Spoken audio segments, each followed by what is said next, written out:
Go ahead, John. Gentlemen. There he is. Bob. There he is. How are you, man? Did you get that? It's a Brett Favre joke right there, gentlemen. John, how you doing? Starting out with a joke. Yeah, no, I was just, How are you doing? Drew Lock, man. Let's go. Yeah, coming back. He's got it done? Drew Lock, yeah. He's coming back, yeah. Breaking news. Yeah, Drew awesome, Lock. Is that where you were? You were up there finalizing the deal with Drew Lock? Yes, just got that. Very nice. What can you give terms? 1 year, 2 year? Yeah, no, no. All right. No, no. What a great guy, though. I'm really excited. You you really can't give terms, huh? No, I can't. You'll read about it here in a minute. It'll be like it'll be like $7 million more than it really is. It'll be a 9-year deal worth. Okay. No, what a awesome guy. Everything he's been through. Last year we talked about it a bunch. Coming here, competing with Gino, getting COVID, that really bad timing for him. But that was game 3. That was going to be his game to start. Game 2 was going to be his game against Chicago here. Okay. And then he got really sick, and then he still didn't have his legs. That's against right. We only have 3 Dallas. games now. Yeah. So just really excited. Really happy for him. Seemed like he was a really supportive guy as far as with Gino. I mean, always there, and that's got to be tough as a backup quarterback. I think it's one of the toughest positions in the league because you don't get reps and things like that. But he seems like a guy that was all in to be the backup. No, he was great. And both those guys were awesome with pushing each other and then the support that they showed. Gino's scrimmage and Drew's scrimmage. Drew had a little bit more success that day. I forget exactly how it happened, but Gino was amazing afterwards. He's like, "Hey, look, I'm here for Drew, and if he's the guy, I'm here to support him." And obviously Drew was the same way. Treated Gino the same way and was great all throughout the season and competing. And he knows how much we love him. He knows how important it was, and both their exit interviews were great. So, really excited. Well, I've got the terms of the deal here if you need them, according to Mike Garafolo. Says they've agreed to terms with quarterback Drew Lock on a 1-year deal worth $4 million base with incentives that can take it to $7.5 million, sources say. Yeah, fairly close, Mike.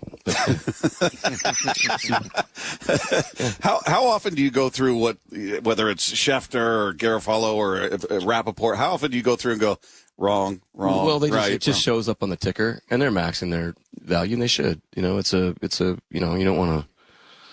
If you're an agent, you're not going to want to sit there and say, hey, on the low end of things, right? Yeah, I mean, at the very, this is my base, and I can build it to here, and that's why NFL contracts are so interesting and complex because the guaranteed money isn't there, so there's so many different avenues to add to the contract and negotiate, and there's all kinds of different silos you have to take care of. Hey, let me ask you about the process as far as free agency goes. And Draymond Jones. Yeah. And were you looking at him last year? Yeah, so Dre, I guess it's Dre. I was told today it's Dre. It's like Kenneth Walker. Yeah, it's like Ken now. Yeah, so Dre. Yeah, so met Dre today. Huge, big grips, hands. Yeah, I met him before, 4 years ago, but really impressive looking dude. So what about? I'm sorry, I forgot. But he was a guy that my mind's like, I'm on fire right now. He's fired up. Yeah, this Drew Lock thing got him going. Yeah. Well, I mean, was there any chance you guys were looking at him when the trade happened last year? Yeah. I'm thinking they were. Maybe, how about Shelby Harris? I mean, we talked about a bunch of guys, and he was one of them. Yeah. Yeah. Yep. So. And they were not willing to part with him. Yeah. So, we were able to. How much does that help? Free agency. So the aspects of free agency, right? So, we're negotiating with, several defensive linemen. Let me reverse. There's so many different phases to a free agency. The first day, we pride ourselves on being involved in all these deals and then making a decision on, it's gotten to this point. Are we in? Are we out? Are we going? How far are we going to keep going? We knew that we really wanted to address our defensive line, and so we're still trying to do that. We're working with a number of different guys right now, talking to a number of different players, and helping our defensive line and defense and everything. So, but you have that first day that is really phase one. So it's really intense. It's you're competing against other teams. You don't know what's truly real or not real. And, it's not like you can call up another team and be like, hey, did you really offer that? Or is this guy, is the agent full of horse doo-doo or what? So, you're constantly, in these negotiations, and you're negotiating against other teams, so those guys' markets just they rise throughout the day. And so, either you're going to sign the guy and go for it or you're not. And, you get to certain levels where you have to dip out. And then, then everybody's markets kind of, tend to, well, then you have players that are, coming out once the cap casualty guys that are coming out, once everybody comes to, once they have to balance their books for the salary cap when the new league year starts. Then you see more names start popping up as salary cap casualty guys, and you want to still, keep some of your powder dry, as Ted Thompson would say. You want to, save some of your money to be able to negotiate with those guys too. But generally, the longer free agency goes, the markets tend to, really by position dictate, what's going on, and so we try to balance that out with what's going on with our team and what we can afford and what our budget is, how we've identified, certain budget like per position. Hey, as far as guys you're looking at, how far in advance are you looking at, like, even next year's crop going, well, that guy's going to be a free agent, and he's going to be a free agent. How far in advance are you looking towards upcoming free agents that, I guess you don't always know what your needs are going to be, but do you kind of have your eye on guys way in advance? Yeah, when we start, training camps, really, when we start going to preseason games, when the scouts start going out, the pro scouts start going to preseason games, or some of the college guys going out to preseason games, they'll know who the upcoming free agents are, and really pay attention to them on a live look. If we see them when we go to games and we're playing guys, we're like, okay, we focus in in the pregame just to size them up and see how they're doing, see how they're interacting with their teammates and everything. And you're watching that all throughout the year. I would say, like with Evan Brown, it was really cool. We had our free agent meetings end of December, early January, and he was the guy that really stood out. That Willie and DJ and Armani and Nolan and those guys really focused on, like, hey, look, like, this is a guy that he's been playing guard, excuse me, but he's a center. He started 47 of 48 games at SMU at center, and then he started 2 years at Detroit. He was a center, and then they had to move him to guard. They have a really good center right now, so he's playing guard, so he can play both, but he's really truly a center. And so it was pretty cool to be able to identify that guy and kind of watch the process go. And then kept negotiating with him, and he's represented by a guy named Drew Pittman, who's a really good agent, really good guy. So we just kind of focused on staying in touch with him and watching that center market go. Let's talk about the most important position on the field, linebacker. Where are you guys with that? You lost Cody to the Commanders for a year, and how pressing of a need is that? Any updates on? It's a need. It definitely is a need, Dave. I'd be lying to you if it wasn't. It's a position that, when you look at free agency and the draft, not based on talent levels or performance, but there's just pure more numbers there. Mm-hmm. So you really have to focus in other areas where there's less numbers, because it just dries up that much. Things just go much quicker at that position. This year you've had some linebackers kind of go out earlier, take some deals, right, wrong, and different. That's up to them. We're really happy for Cody. Excited for him. He's going to be, starting at Mike for the Commanders now. So, we love him and wish him all the best. We'll, be rooting for him. But linebacker's really a position on, you come across the table here and kick my butt or something, but like, he's looking like he wants to kill me right now. No, it's just like just get a guy numbers. Off the street. No, that's not true. See, now you're going somewhere that we weren't supposed to go, or we weren't headed. But it's just a position where it's just there's numbers there. Now what has happened and is happening this year is, guys are taking guys have jumped out and said, hey, if I'll take such and such a deal at such and such a level if you guys are ready to jump, which it's like, okay, so now you're competing with other teams for guys that are ready to sign quicker, and their agents are probably ahead of the game because they're basically saying, hey, look, I don't want this market to get any worse. I don't want people's cash to dry up, their cap to dry up. I better get out there and get on it right now. So But long-winded answer, yes, it is an area of concern for us, but our defense is, in general, we're trying to improve our defense anywhere we possibly can right now and add competition to the whole group. Hey, we talked to you before, and you talked about having conversations with Bobby Wagner, and we talked about just bringing guys back. Yeah. You did it with Jaron Reed. Yeah. Jaron Reed comes back. Is that a conversation that was happening, a while ago, and you're just keeping an eye on it, or was that kind of like, hey, this guy's a free agent, and we know him, and we know what he brings? Yeah, great question. Having drafted somebody like that, you're always, it's like you're always loving the guy up, and we didn't want him to go. He made a business decision. We had to make a business decision. He had to respond. He decided to go to Kansas City. That's his prerogative. He went to KC, then he was in Green Bay, and he's done. He started 14 games last year. He played great, and so it's one of those deals where, again, you have that relationship. He knows Stu upstairs in the cafeteria real well. He knows EK, Mo, like all these guys, Dave, Pierce. He knows everybody, and so our culture really attracts him. And could he gone somewhere else for more money? Absolutely. Did he want to come back here? Do what, be part of a special thing that we're building right now, and that, help us get over the top. Yeah, you want to do it. Now, he was down the hall. I heard him bashing Green Bay this morning. I was like, hey, slow down, man. Like, I grew up in Green Bay. You back off, big fella.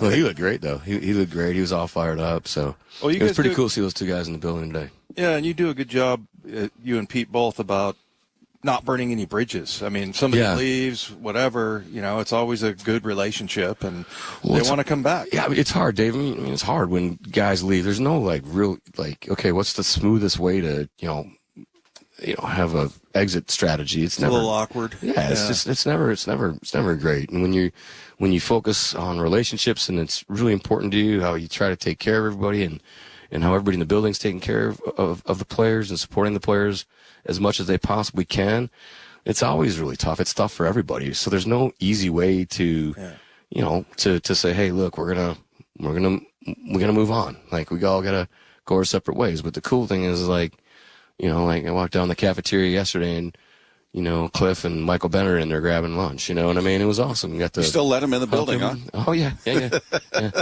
I keep him away from my office, but let him in the building. No. Hey, I've had some interesting conversations with Michael Bennett in my office. Yeah, I'm sure.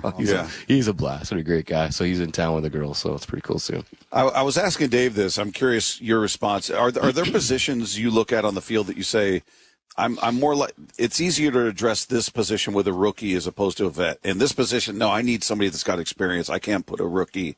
Like we were talking about center. Yeah. We were talking about, do you want a rookie center versus a veteran center or linebacker? Some seem like they favor a younger guy versus a guy with experience. Yeah, absolutely. You can go through the positions and rank them. Sure. Yeah, there's positions where you're, you'd say, running back, your natural instincts are going to just take over, so you can play with a younger guy there. Center, you have to have the right brain. That guy's got to be able to communicate with the rest of his, offensive linemen, with a unit, making a cohesive group, as well as working with the quarterback. And so, that has to be a special brain. Those guys have to function at a certain level. But yeah, for sure, it's different by position, and like with receivers too. I mean, you see a lot of receivers come in that are really, really talented, and you're like, man, I thought that guy was to take off a little quicker. Well, it's the route tree and the adjustments in the National Football League are a lot more sophisticated than they are in college football.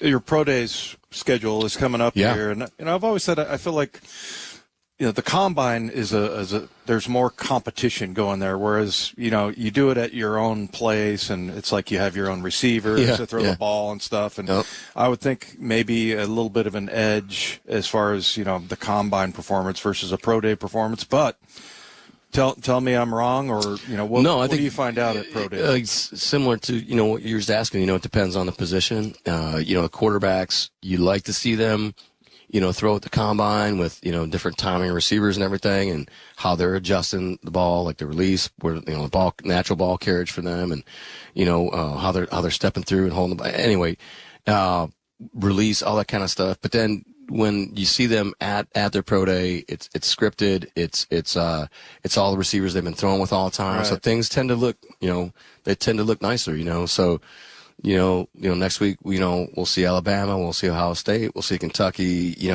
It'll be really interesting to see if those guys if they're running their own, if their quarterback, coach or guru guy or whatever is running their workout, or if they're doing it themselves, or it's going to be really interesting to see all those guys and how they handle themselves in and to your point, like in a real comfortable environment. Yeah, and really quick, just in general, how many do you go to a year? I know you probably don't have your schedule yet, but we haven't. Our schedule's all set, but having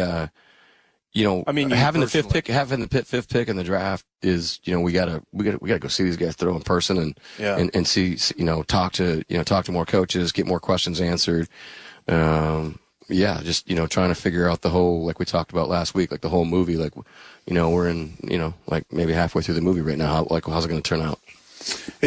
As far as, obviously the big news around the draft and the combine is Jalen Carter. I don't expect you to comment on him specifically, but when that comes out in public and the story of what happened, then we hear about his workout and, he's breathing heavy, couldn't make it through the workout. I feel like these are things you already maybe knew in advance. Maybe we find out about it, certainly the incident, but even hearing about, we were hearing the guy's not in shape, or maybe he's not ready for this workout, or are those things you tend to hear prior to all of us hearing about it when things like that go on? Yeah, I mean, it's part of our area scouts' responsibility, and those guys do a great job of it, of talking to every source they possibly can that they trust, everybody that they feel like, okay, I'm getting a really good feel for this guy. And when we meet before the combine, those are our long meetings where we put our board together for the first time. We're building a list of questions that we need to get answered, and they lay it all out there, and they have as much character information as they possibly can, but also knowing that we have a lot more to get answered throughout the spring and before the draft. Sometimes, in certain situations, you want to see how a guy, is the guy, to your point, like, is he a good worker? Is he not a good worker? Is he in shape? Is he not in shape? Is he in better shape than the coaches said, or sources said at the school, or, this guy was more, wasn't as impressive as the coaches said he was. Yeah. Right. So there's like this whole puzzle you're trying to figure out, like, all throughout the process. And, when it comes to, situations off the field, we have a whole, George Engelbright does a great job of, researching that with, I'm not going to tell you. I started talking too much there. Yeah. Good job, though. You're making Pearson nervous over here, man. Yeah. George does a great job. You were going to say Dave Love and the rest of the Billy, all those guys. But I think those guys do a great job of investigating everything we possibly can. Now, your scouts, we always talk about this like it sounds kind of cliche, but they do go and talk to trainers and equipment guys and things like that. That's pretty much standard procedure, right? Definitely. You're not just looking at film and looking at the kid on the sidelines. They're going in depth. Yeah, academic counselors, any advisors that you can talk to. Yeah, we try to be as the guys know they're the experts in their area. We don't do what's called cross checking, so our guys have a specific area, and so say you have the Northeast and the Midwest, you're the expert in the Midwest. You go through there as much as you possibly can. You're the expert in the Northeast. You go through there as much as you possibly can. I've been with clubs that cross check, so. Like they would go through one guy would go through the Northeast, and then when he got done with his area, he would go to the Midwest and cross-check the other guy. Well, we don't do that. You keep going into school, try to go into school, big schools 3-4 times, and try to get as much information as you can. And then guys like, Matt Berry, Trent Kirchner, Nolan, myself, Aaron Heinlein, we'll go in over the top, and we'll do the cross-check, if you will. So, our guys do a great job of being the expert in their area. It's like on the pro side, when I've talked to you guys, I think about, when we split up the teams, we always say, hey, Bob, if you're responsible for the NFC, Dave, you're responsible for the AFC. You guys are the experts on those teams. You're the general manager for all those teams, and you're the general manager for those teams. And then, you're expected to know, okay, why they're making specific moves, or who they could go to, as a cap casualty move, or who they might be trading, or, who's coming up as a free agent, like you were talking about earlier. Like, who should we really be studying? So what are their strengths? What are their deficiencies? And then, when we get together before the draft, they'll present to the whole room about, look, okay, this team, strengths, weaknesses, strengths, and so that's all in our draft room. We can see it. Is there a different level of, I don't know if intensity is the right word, or focus? You guys are typically picking at the bottom of the first round because you've been successful. You got a number 5 pick. This is the highest you guys have been in terms of a pick since you've been here. So is there a different level of, all right, guys, we got to get this right? Maybe you don't take a chance on a player there that you would take a chance on at 26 or 25. There's a different urgency to get number 5 right versus, all right, if we're picking at 26, we're still doing our research and doing our due diligence. Yeah. But if it doesn't work, it's not as punitive as if we miss on number 5. Yeah, I know where you're headed. There's different shelves all throughout the draft. There's different levels, and there's like cutoffs. So, to your point, we haven't picked up here since we drafted Russell, Okun, and Earl, and so you're studying, you're preparing. There's more in-depth study of those players that you have to cover all those players.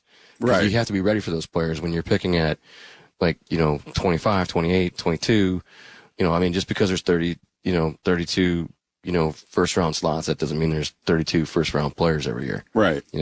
Some years you might have 34, some years you might have 16 or 12 or whatever, right. It depends on the class. So it's not a, intensity. It's more like a thoroughness. We have to be more thorough on those players, at the top of the draft, because we don't necessarily know how it's going to fall. And quite honestly, we're not used to, the interaction up there. When you're talking about, intensity, there's a level of, those draft choices, you move down those slots. I think, if you move from, say, where was Carolina? 9? Yeah, they were at 9 and Chicago went to 9. So, if we were to trade with Scott Fitter with Carolina, you go from 5 to 9. That's an $8 million swing in cash, right? Mm-hmm. So those are that part. I think you're right. I think that's where you're headed. There's like this, like when you're trading up to these different tiers of players, it's like, okay, is that guy really worth that? Is this player worth that? Yeah. And how do you maneuver in there? Yeah, we haven't done that. We're not used to that. Unfortunately, we're learning on the way. Okay, yeah. So no, we're studying it and trying to figure it out and be on top of everything. When Fit did that trade last week, I was like, hey, I need to make more calls, man. I'm like, what's going on, Scott? I was just with you for a week and you didn't say a word about that. He's like, I'm not going to tell you that. I'm like, oh God, man, let's go. He learned. I thought we were boys. Yeah. He learned from the master. Yeah, shoot. You don't say a darn thing. Shoot. I'm sure you've had plenty of times to fill out a bracket for the NCAA tournament or anything like that. I was rooting for Tony Bennett, Green Bay guy, and they got beat today. So yeah, that was, and then Marquette. I'm rooting for Marquette. Yeah, there you go. My parents went to Marquette, so other than that, no, not really at all. Are you going to drop a movie line on us, or are you going to? No pressure, but really, you hit us with Wedding Crashers last week, right? You know what? Wedding Crashers, yeah. You know what? Dave did crab cakes and football, baby. Crab cakes and football. Yeah, that's how we do it. Your wife's favorite is. No, we can't say my wife's favorite now. Oh no, it's clean. It is? You shut your mouth when you're talking to me. That's okay to say? Of course. Okay. Okay. John. All right, fellas. We appreciate it always, man. Gentlemen, Bob. Nice. Nice. I like it. Okay, good. Making sure I got that one. Thanks, John. See you guys. Thanks, John. We appreciate you, man.